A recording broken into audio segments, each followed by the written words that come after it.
It is good to come together for the purpose of co-creating. Do you agree? You're knowing what you're wanting. It moves about, yes. Co-creating at its best, really. Here you are. We see you have dragged your physical bodies here as extensions of source energy. That's the part that we know about you that sometimes you forget, that we want to remind you that you are source energy expressing in this physical body. And sometimes you allow a full expression, and sometimes you pinch it off, and but a very small part of who you are is displayed through your mood or attitude, through your words or behavior. You are not puppets here to perform the intention of the larger part of you. You are extensions of source energy. And while you are here in this physical format, you are the primary reason for a further extension of that source energy. Oh, that was such an important thing for you to hear. Because sometimes you think that the non-physical part of you, the God of you, the source of you, is all finished and you're here trying to prove your worthiness to catch up. When actually, you came as that energy to explore variety and contrast for the purpose of coming to new conclusions and preferences and decisions of desire. Because you knew from your non-physical perspective that this physical contrast would evoke from you, from all that you are, greater clarity. In other words, you cannot, while you're here in this physical body, explore contrast without coming to another preference. Even the cells of your body are doing that all day, every day. Exposure to life as it is evoking from you further desires, greater clarity, greater abundance, greater well-being, more life. And when that happens as a result of your physical focus, the larger part of you takes that more life immediately. In other words, when there's something missing or something present in your experience that you don't want, there's a bounce to the other side of that vibrational wave. Because when you know what you don't want, what you do want is known more clearly. And who knows it? That's really the question that this gathering is wanting to help you ask and answer.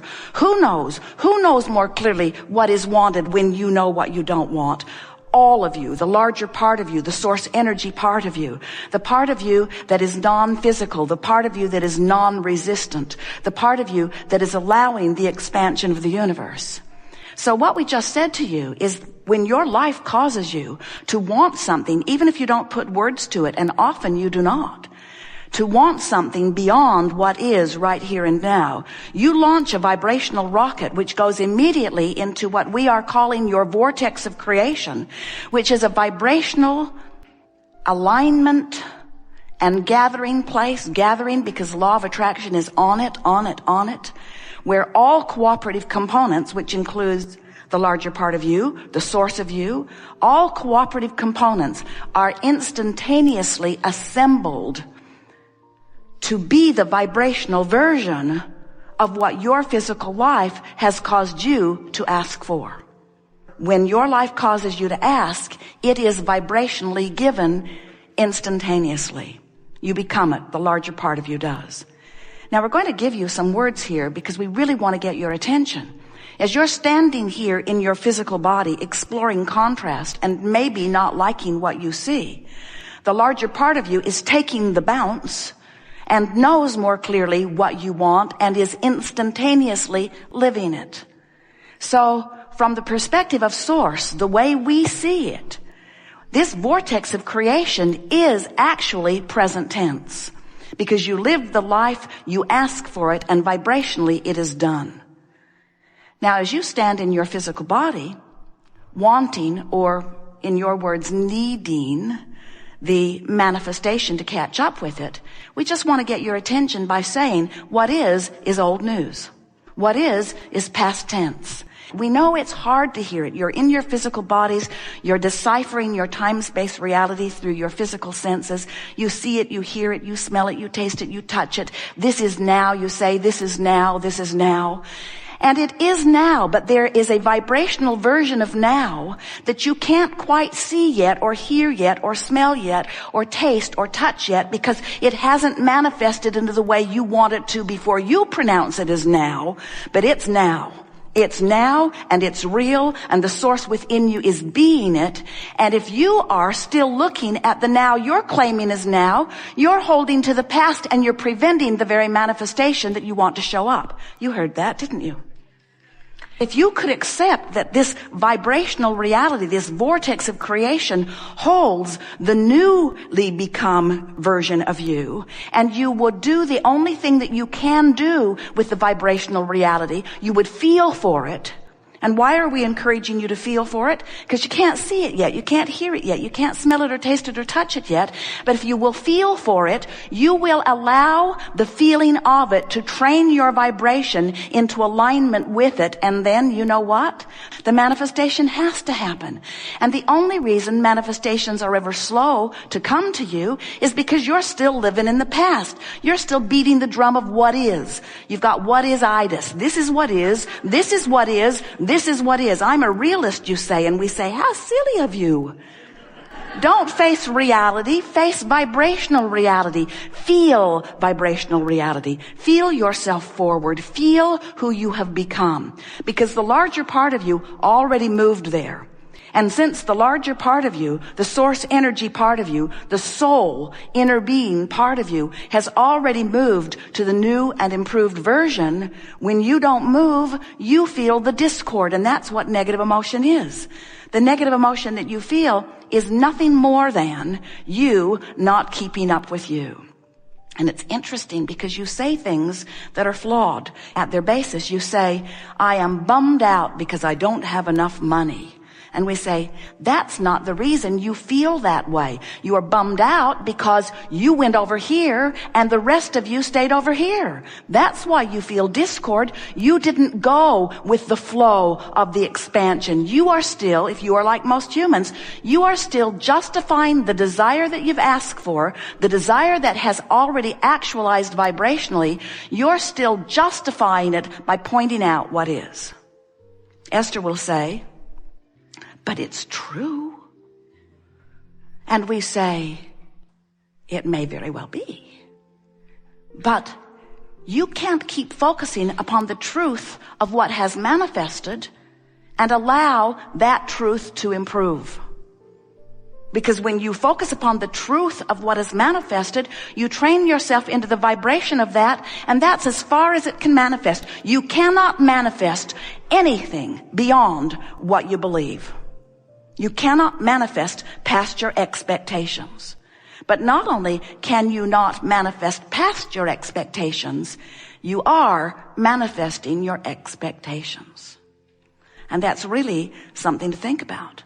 Something will happen occasionally. Jerry and Esther have been laughing about something recently where they had a clear expectation because they explored the now reality with enough precision to convince themselves that that was who that person was.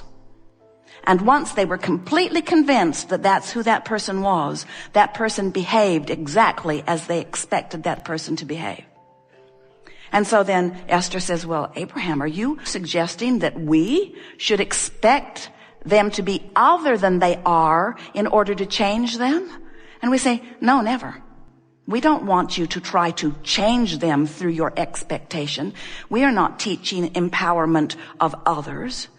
We just think that you should train your expectation where you want it to be and allow the people that meet your expectation to be the ones who come. When you get really good at sniffing out ne'er-do-wells, I could feel it coming from him, you say.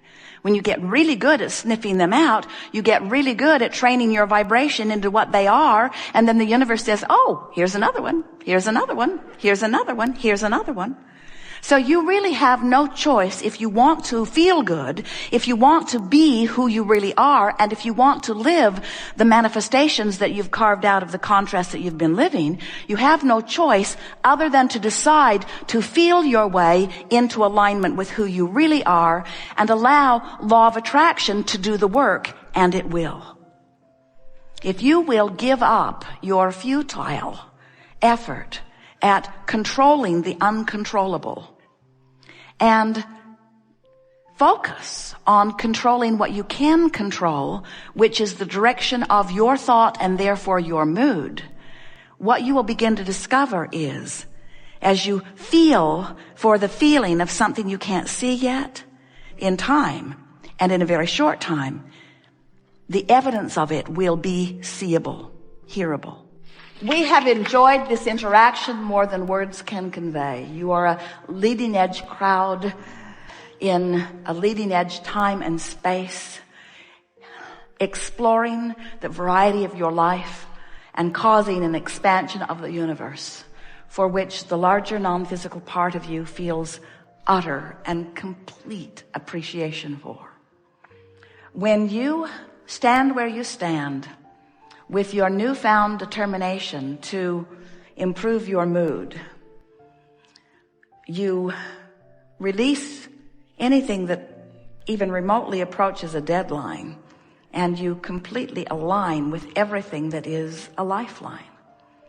When you decide that how you feel matters first and foremost, and you tend to that first, so that you get in the vortex and then you go to sleep.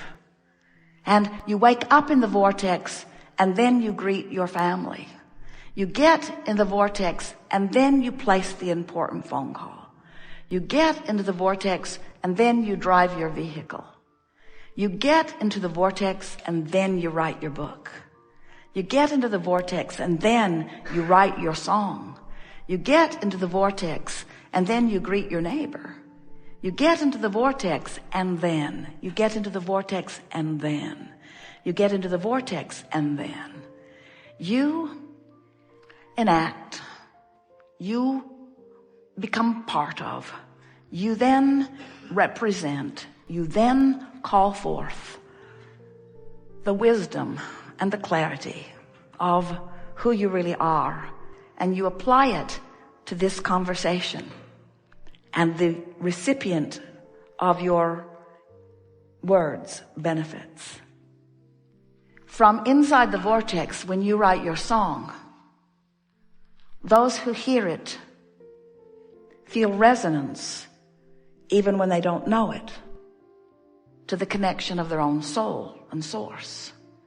When you get into the vortex and then you paint your picture, those who see it are privy to the vibration of connection, whether they understand it or not. You are born uplifters, but you cannot uplift unless you're in the vortex, and your mood is your indication of whether you are. We love you in or out of the vortex. Truly, because you serve your purpose for being in all cases. But you deserve to feel better than you commonly do, and you're the only one who can do anything about it. You deserve to feel better than you commonly do. So, if we were standing in your physical shoes, and we know what you now know, as we go out into the world, as you leave the womb of this gathering, we would decide within ourselves that my mood is my top priority. I'm going to wear it like the badge I was born to wear.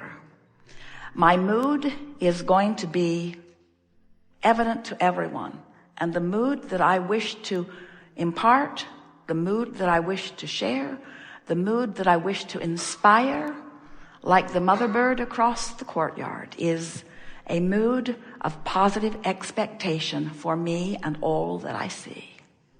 Today, no matter where I'm going and no matter what I'm doing and no matter who I'm doing it with, it is my dominant intent to look for something that will put me in a good mood. We've enjoyed this beyond measure.